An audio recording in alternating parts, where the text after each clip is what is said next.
оиди ба ҳисобгирии маҳсулот ва роҳҳои баландбардоштани самараноки истеҳсолоти соҳаи кишоварзӣ дар ноҳияи восеъ бо иштироки раисони ҷамоатҳои деҳот, роҳбарони хоҷагиҳои деҳқонӣ омӯзиши зимистона семинар-машварат доир гардид. дар ин семинар-машварат олимон аз институти боғпарварию сабзавоткорӣ, институти зироаткорӣ, институти чорводорӣ, институти ветеринарӣ, донишгоҳи аграрии тоҷикистон оиди роҳҳои баландбардоштани истеҳсолоти соҳаи кишоварзӣ ба деҳқонон маслиҳатҳои муфид доданд. асосгузори сулҳу ваҳдат пешвои миллат президенти кишвар ҷаноби олии муҳтарам эмомалӣ раҳмон дар поёми имсолашон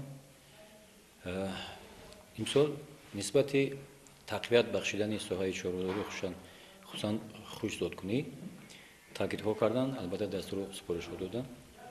аз ин рӯ бо иқдоми вазорати кишоварзии ҷумҳурии тоҷикистон ва супориши академияи илмҳои кишоварзии ҷумҳурии тоҷикистон як гурӯҳи корӣ дар ҳайати олимони соҳаи зироаткорӣ, боғдорӣ, чорвадорӣ таҳия карда шудааст ва мо ходимони институти ветеринарии академияи илмҳои кишоварзии тоҷикистон дар асоси барнома бояд оиди пешгирӣ ва табобати касалиҳои бештар паҳншудаи чи сироятиву чи инвазионӣ суханронӣ кардем ва бо боваритон гуфта метавонам ки хусусан дар давраи зимистонгузаронӣ он дастуру тавсияномое ки мо додем ба онҳо албатта сармашқи кори худ мекунанд ва барои солиму фарбеҳ нигоҳ доштани чорво дар давраи зимистонгузаронӣ ва барои пурнозу неъмат кардани дастархони мардум албатта дар оянда саҳми худро мегузаронанд.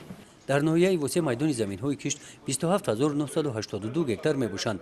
аз ин миқдор замин соли гузашта кишоварзон дар майдони 16127 гектар кишти ғалладона ва лӯбиёгиҳо, 8712 гектар зироатҳои техникӣ, аз он ҷумла 7704 гектар пахта, 1580 гектар сабзавот, 536 гектар полезӣ, 40 гектар картошка ва 535 гектар зироатҳои хӯроки чорво кишт намуданд.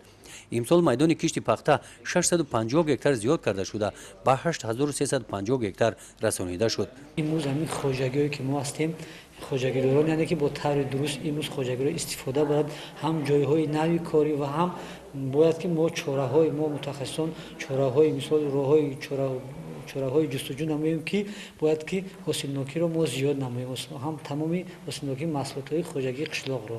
аз он ҷумла баъзе камуниҳо ҳастанд ки имрӯз сол то рафт ҳосилнокӣ паст шуда истодааст ва имрӯз бояд ки тибқи қарори фармонҳои ҳукумати ҷумҳурии тоҷикистон бояд ки имрӯз пахта маҳсулоти асосӣ аст, бояд ки пахтаро барзиёд намоем. семинар-машварат омӯзиши зимистона дар дигар шаҳру ноҳияҳои минтақаи Кӯлоб бо кишоварзон гузаронида мешаванд.